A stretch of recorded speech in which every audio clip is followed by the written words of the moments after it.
everyone, this is Maki. Episode 5 of GQuuuuuuX has been released. There were so many fascinating elements this time. One of the biggest surprises for fans was the appearance of the Black Tri-Stars as opponents in the crown battle.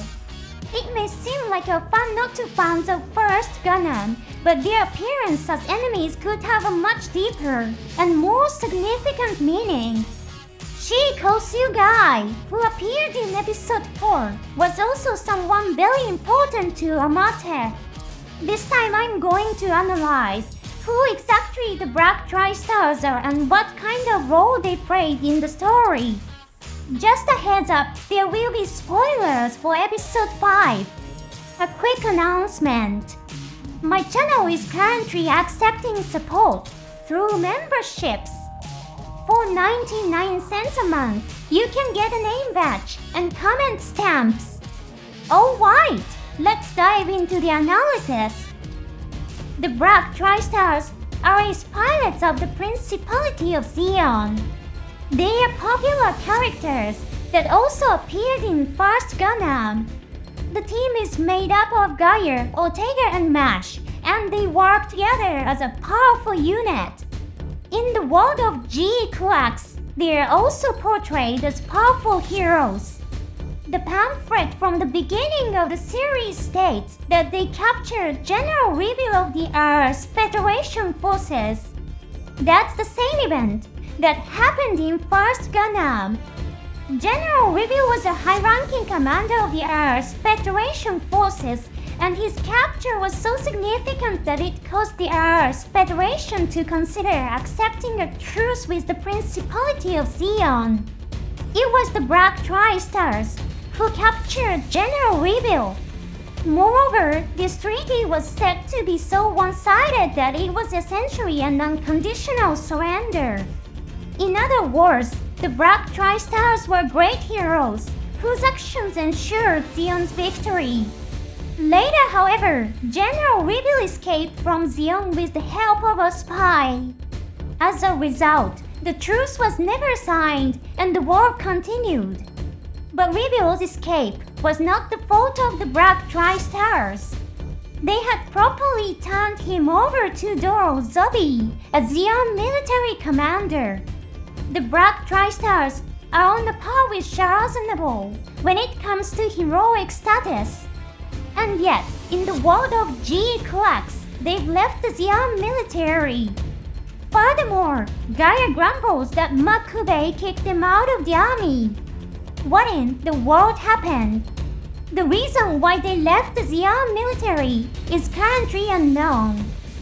Actually, even in First Gundam, there are some things about the Black Tri-Stars that raise some questions. I talked about it in a previous episode of my show. It's the scene after Mash, one of the team members, dies in battle. Gaia and Ortega build a grave for him and fire the Dump's bazooka as a salute.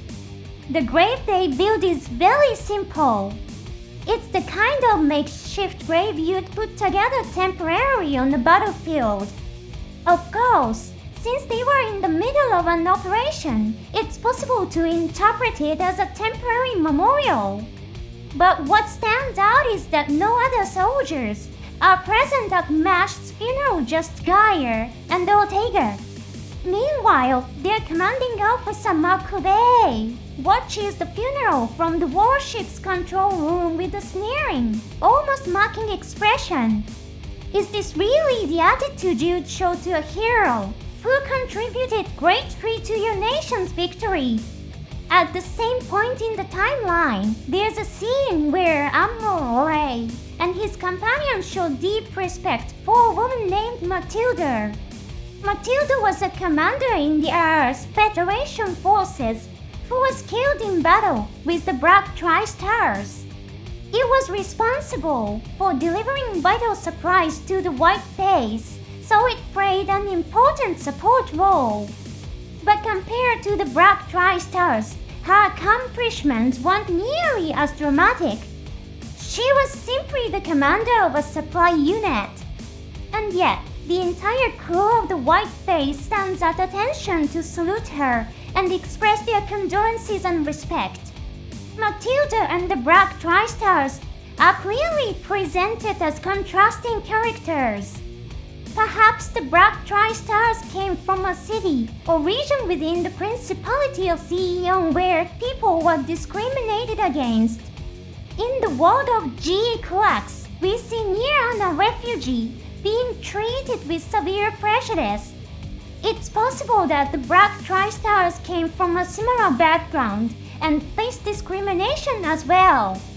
If that's the case, then perhaps instead of being seen as heroes who accomplished great things, they were resented by their fellow soldiers, seen as members of an underclass who got lucky and let it go to their heads.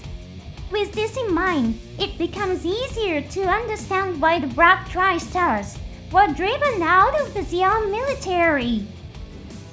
Gaia and Ortega compete in the clan battle under the name Biaries. According to their dialogue, Mash had left the Zeon military before them and changed careers to become a politician. The name Biaries seems to emphasize the idea that they are a duo. Ortega speaks of Mash in a slightly jealous tone, saying that Mash seems to be doing quite well for himself. Does this mean that Gaia and Ortega dislike Mash? But if you take a closer look at the ship they are using, you notice something interesting. There is a helmet from their time as the Black Tri-Stars. There is also a pendant with 3 stars on it, and a skull keychain with 3 skulls on it. They clearly still love their past as the Black Tri-Stars. It doesn't seem like a memory they want to erase or forget. Gaia even acknowledges Mash's choice, saying that Mash made a smart move. Now, a slight detour in the discussion. Gaia mentions that the price of metal has gone up 7%, and a lot of people are scrambling to collect it. He adds there is a rumor that the Zeon military is holding it.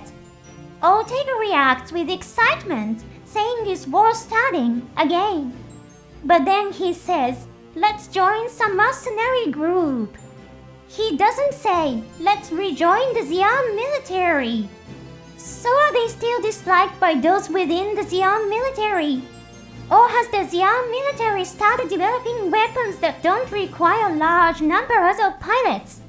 Interestingly, the early concept notes distributed as a bonus at the beginning of the series contains some fascinating information. It states that the use of the mobile armor Big Sam has been strongly encouraged by Giran Zobi. Big Sam is a powerful weapon capable of destroying many battleships and mobile suits on its own. It was mass-produced in the world of GQuuuuuuX and contributed greatly to Zeon's victory.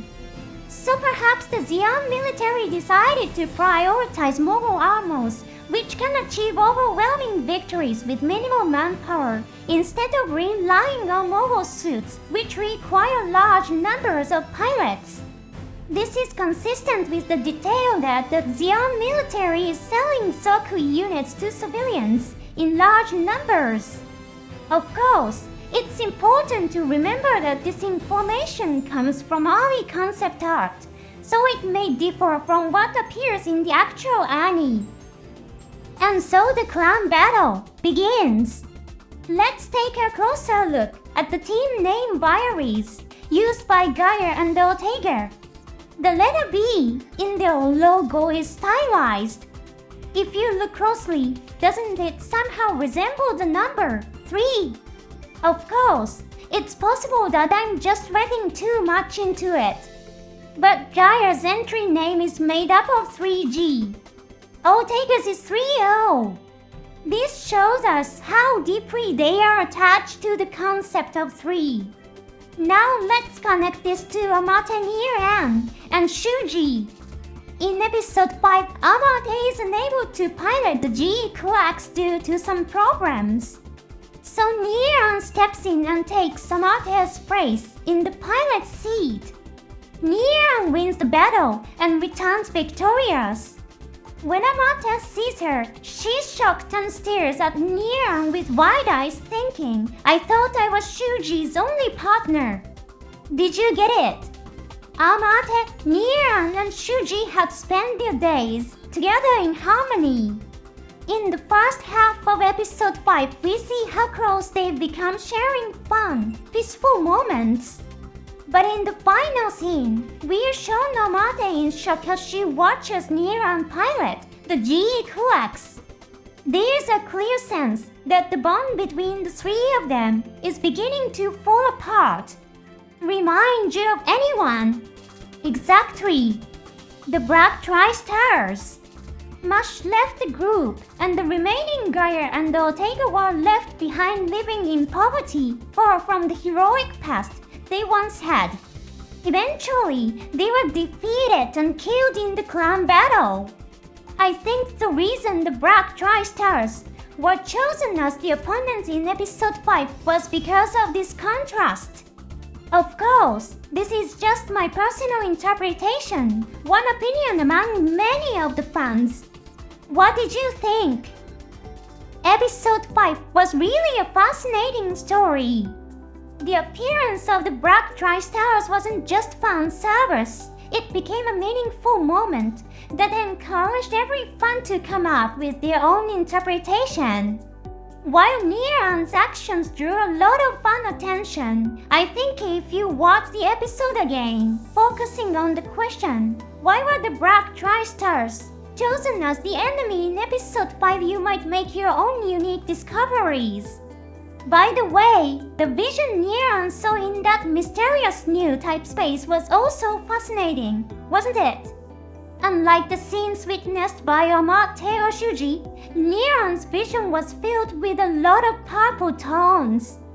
Could this mean that Niran has different abilities than Amate? If we focus on the color purple, it leads us to Dazzler Zabi. He fought Amate Race Gundam in the Mobile Armor exam and was eventually defeated. However, Dazzler, obsessed with protecting Zeon, recklessly challenges the Gundam to a fight with a gun. Amate saw Dazzler's will manifest as a purple, demonic-looking light. Could it be that Niran has some kind of connection with Dazzler? Looking at the episode from that angle might reveal something even more interesting. Thanks for sticking it out to the end. I'll see you in the next episode.